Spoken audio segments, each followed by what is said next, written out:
Hello అండి. ఇప్పుడు కవళ్ళలో మామిడికాయ వండుతున్నానండి. చేపలు కవళ్ళలో చేపలు అండి ఇవి. మామిడికాయ వేసి వండుతున్నాను. ఇవిగండి చేపలు వేసుకున్నాను. ఇందులోనే పచ్చిమిర్చి, మామిడికాయ కదండి పులుపు కదా, పచ్చిమిర్చి ఎక్కువ వేసుకోవాలి, బాగుంటుంది. అలాగే మామిడికాయ ముక్కలు, ఉల్లిపాయ ముక్కలు, సరిపడా ఉప్పు,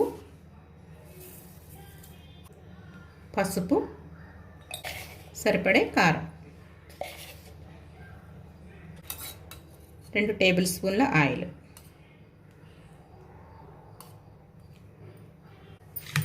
అంతేనండి. ఇవన్నీ ఇలా వేసేసుకుని వాటర్ వేసుకోవటం.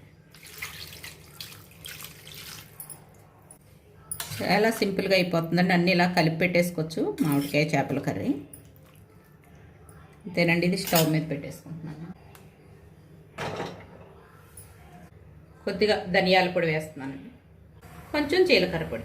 ఇంతేనండి. ఇంకా మసాలాలు అవి కూడా ఏమి వేయ అవసరం లేదు కర్రీకి. ఇంతేనండి. ఉడికేక చూద్దామండి.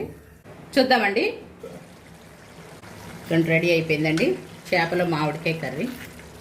కొద్దిగా కొత్తిమీర వేస్తున్నాను నేను. అంతే అండి. చేపలు మామిడికాయ కూర రెడీ అండి. స్టవ్ ఆఫ్ చేసేస్తున్నాను. ఇంతే అండి. రెడీ అయిపోయిందండి కర్రీ, చేపలు మామిడికాయ కర్రీ. మీకు నచ్చినట్లయితే నా ఛానల్కి ఒక లైక్ చేయండి, సబ్స్క్రైబ్ చేసుకోండి. Okay friends, bye.